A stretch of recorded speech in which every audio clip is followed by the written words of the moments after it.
Anda kembali menyaksikan Sapa Akhir Pekan bersama saya Claudia Carla. Kompolnas akan berkoordinasi dengan Polda Jabar untuk bertemu dengan Ibtu Rudiana, ayah Eki dalam kasus Vina. Tujuan dari pertemuan ini untuk memastikan kondisi Ibtu Rudiana dan mengkonfirmasi terkait pertanyaan publik. Eki adalah anak kandung kami. Yusuf Warshim, anggota Kompolnas RI, mengatakan akan melakukan pertemuan dengan Ibtu Rudiana dalam waktu dekat untuk mengkonfirmasi beberapa hal yang beredar di publik agar informasi yang tersampaikan tidak hanya sepihak.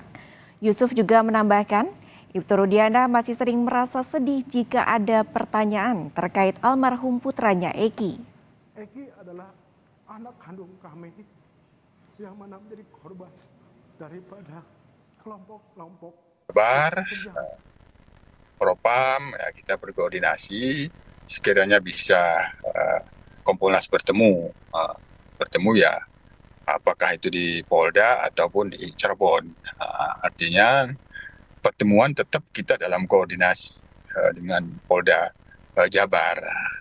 Pertama agar apa yang menjadi sorotan publik seolah-olah tanda kutip hilang, kita mau pastikan ternyata bagaimana kondisinya, apakah dalam keadaan baik-baik saja, sehat-sehat saja, kan itu perlu.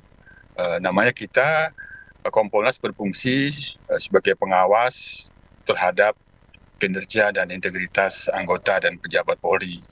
Yang bersangkutan kan sebagai anggota Polri dan sekaligus pejabat yang pada saat ini sebagai Kapolsek ya, jadi kan perlu, apalagi sekaligus ayah korban. 5 hari bebas dari tahanan, sejumlah barang milik Peggy masih disita penyidik Polda Jabar. Peggy meminta Polda Jabar mengembalikan motor dan ponsel miliknya. Menurut Peggy, ponsel yang masih disita Polda Jabar merupakan telepon genggam yang terhubung dengan aplikasi media sosialnya seperti Facebook dan Instagram. Selain itu, motor miliknya disita polisi sejak 8 tahun silam dan belum dikembalikan. Maka menyusul statusnya yang telah bebas dari tersangka dan perkara, barang-barang pribadinya diharapkan sudah tidak lagi disita sebagai barang bukti dan bisa dikembalikan kepada dirinya.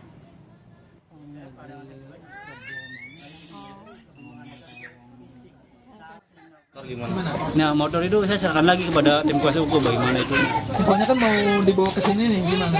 Ya saya kembali lagi serahkan sama yang kuasa hukum.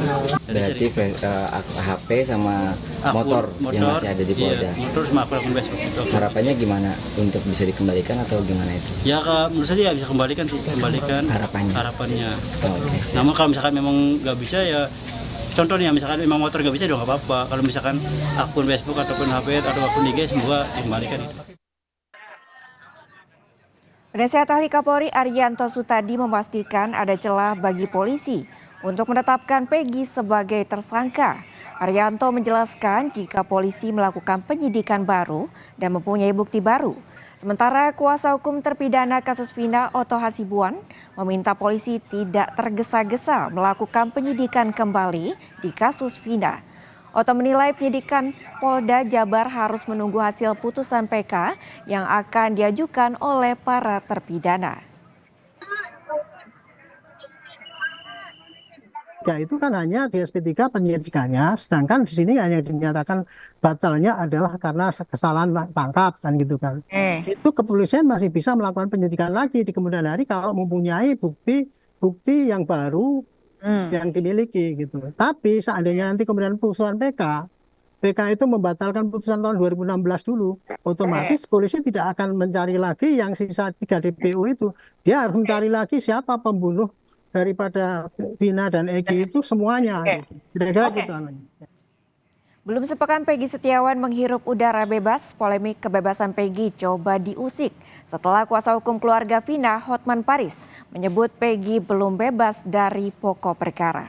Sementara kuasa hukum Peggy memastikan bebasnya Peggy dari perkara pembunuhan Vina Eki sudah terkunci dalam amar putusan pra-peradilan.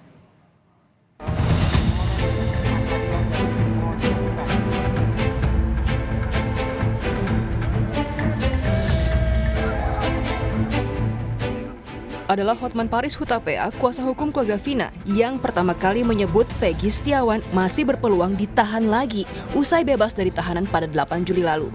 Menurut Hotman, ada celah yang bisa membuat Peggy bisa ditahan dan menjadi tersangka dalam kasus pembunuhan Vina. Memang benar Peggy bebas, tapi bebasnya itu bebas perkara pra-peradilan.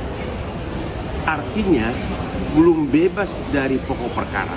Ada kemungkinan ya bebas hanya sebentar.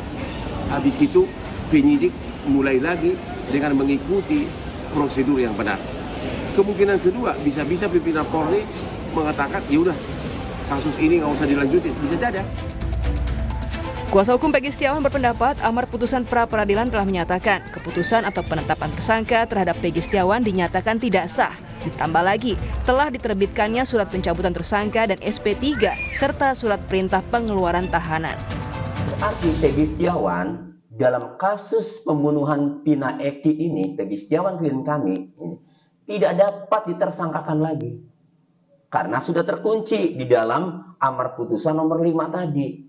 Bahwa status tersangkanya telah dicabut, perkaranya untuk penyidikan tersangka Peggy Setiawan ini telah dihentikan.